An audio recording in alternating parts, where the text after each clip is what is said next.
Eh bien, l'économie égyptienne, qui a été marquée par une croissance récente, par l'Égypte, qui est un des pays émergents ayant réalisé le plus grand taux de croissance en Afrique et au Proche-Orient, le redressement économique, les chiffres d'exportation, enfin des éléments importants à la lumière de la pandémie et à la lumière d'autres facteurs importants, à la lumière des défis qui se posent à la région.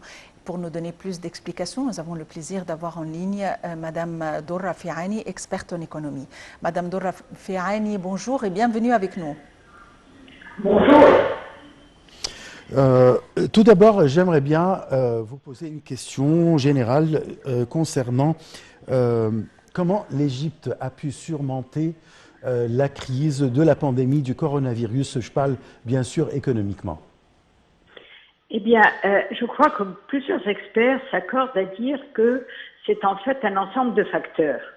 Le premier, sur le plan domestique interne, est que effectivement, le gouvernement a décidé plutôt de maintenir une ouverture des entreprises et des activités économiques. Nous avons bien évidemment eu un ralentissement fort quand la pandémie a été officiellement annoncée en mars-avril, mais de façon générale, le secteur du bâtiment, l'industrie n'ont pas arrêté de fonctionner.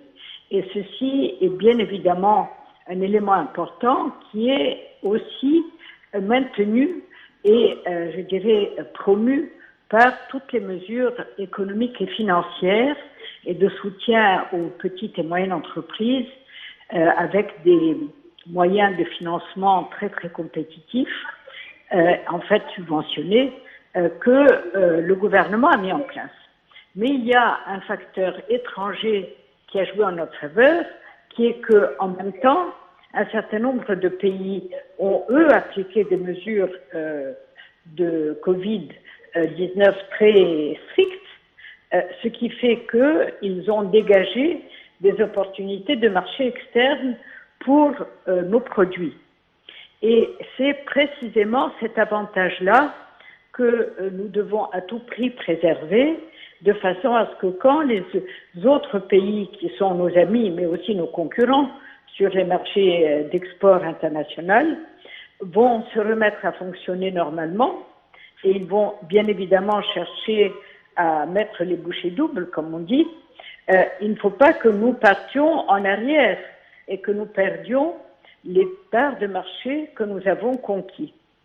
Et si vous me permettez, je voudrais continuer en disant qu'il y a une stratégie fort importante que plusieurs de nos ministres, à commencer par son Excellence Dr Hala Saïd, soulignent avec insistance, qui est que nous prenions en compte ce que l'on appelle la stratégie de proximité, c'est-à-dire de promouvoir des entreprises et des industries et des productions en Égypte pour fournir ce que l'on appelle les voisins, c'est-à-dire les Européens en particulier, les marchés européens, les entreprises européennes, pour les convaincre dans leur politique qui est en train d'être mise en place de rapprocher leurs sources d'approvisionnement des pays asiatiques vers des pays plus proches d'eux, comme le sud de la Méditerranée, que nous nous positionnions dans cette dimension-là et que l'on mène véritablement une stratégie systématique de développement sur les créneaux de marché où nous pouvons être les plus compétitifs. Madame Doura Fiani, dans quelle mesure les démarches ayant été entreprises en matière de redressement économique ont aidé à ce que nous tenions bon à l'heure actuelle et à sauvegarder nos notations d'après les agences de notation internationales?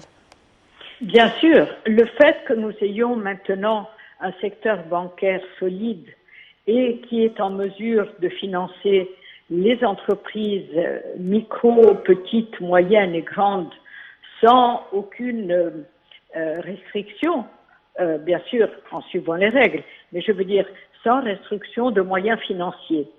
Et le fait que l'on mette en place en même temps des mesures de facilitation telles que l'informatisation des procédures, cela a aidé énormément parce que le développement économique et industriel, bien sûr, il faut avoir des outils de production en place pour saisir les opportunités de marché, mais il faut aussi que ces outils de production puissent être alimentés par les moyens financiers qu'il faut au moment où il le faut et de façon compétitive.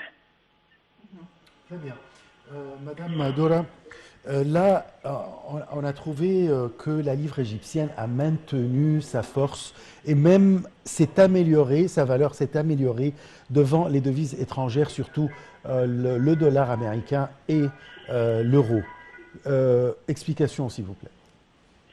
Eh bien, en fait, beaucoup d'experts, quand il y a eu la flottaison de livres égyptiennes en 2016, s'accordaient à dire que, en fait, la livre égyptienne a baissé plus que sa véritable valeur. Oui. Alors, est-ce que ceci est vrai ou pas? Je ne suis pas un fiscaliste ni un spécialiste des flux monétaires pour pouvoir répondre, mais en un sens, nous avons eu de la chance parce que je fais partie des personnes qui pensent que quand il faut faire une mesure difficile, autant la faire d'un seul coup et très fort, parce que de toute façon, on va mettre du temps à s'en remettre, donc il vaut mieux avoir un grand coup pour s'en remettre une fois pour toutes, plutôt qu'une série de petits coups, et le temps de remise en état d'un milieu économique et industriel est plus long. Donc, ce qui s'est passé, c'est que je crois que c'est vraiment ce qui s'est passé. Donc, les entreprises, le milieu financier et surtout le peuple ont commencé à s'habituer à, tant bien que mal, à ce nouveau mode de vie, au fait que nous sommes dans un pays qui, aux yeux de beaucoup de monde, est considéré comme étant devenu, entre guillemets, cher.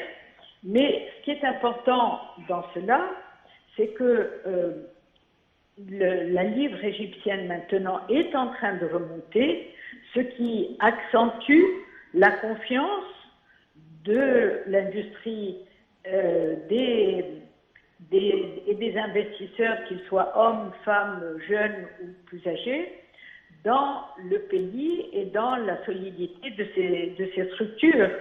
Donc, en un sens, je trouve que nous sommes gagnants. Très bien. Madame Dora Ferhani, les femmes, surtout dans les sociétés rurales, n'ont pas d'accès aux institutions financières conventionnelles, telles les banques, et n'ont pas de possibilité à avoir des comptes en banque. Dans quelle mesure les institutions financières non conventionnelles sont présentes de manière à aider ces femmes et d'encourager les micro-projets? C'est un sujet extrêmement important. Comme vous le savez, peut-être, mon ONG est surtout axée sur le secteur du développement rural et du développement agricole, et essentiellement les fermières et les petits fermiers. Et en milieu rural, les femmes ont besoin d'un énorme soutien, d'autant que les programmes de financement des micro-entreprises qui commencent avec des prêts de l'ordre de 1000 livres ou de 2000 livres, les 2/3 sont en fait donnés à des femmes avec un système de repaiement qui est absolument remarquable. Je crois que le niveau de défaut est 0,0 quelque chose. Et je suis moi-même membre du comité des femmes rurales au National Council for Women. Et il y a tout un programme que nous sommes en train d'étudier de mise à disposition d'accès aux services financiers pour les femmes, mais en le liant à la mise en place d'activités qui peuvent générer un revenu économique pour elles. Par exemple, à Ménia, nous sommes avec l'aide d'une banque qui a donné un prêt et financement, on est en train d'installer des machines de fabrication de compost dans un village à Migne. Automatiquement, les femmes qui travaillent à ce projet vont être munies d'un compte en banque et l'avantage énorme du système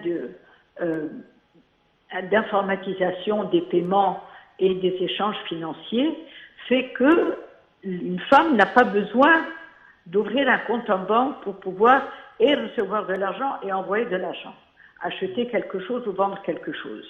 Et c'est cela qui va être une véritable révolution. Très bien. Madame Dora Fiani, vous êtes experte en économie. Je vous remercie beaucoup pour ces explications concernant l'économie égyptienne et le redressement de l'économie égyptienne. Effectivement, nous avons passé en revue très brièvement les éléments importants qui ont fait que l'économie égyptienne a pu résister à la pandémie et a gardé ses notations d'après les agences internationales de notation et aller de l'avant en tant que pays émergent et en tant que croissance économique et en tant que taux de chômage. Et nous serons toujours tout près de vous pour faire le point. Reste à souhaiter à nos amis une excellente journée. Voilà. Je vous remercie beaucoup. Je te remercie, Maha. On se donne un rendez-vous demain avec une nouvelle édition de Bonjour l'Égypte. Au revoir et à la prochaine.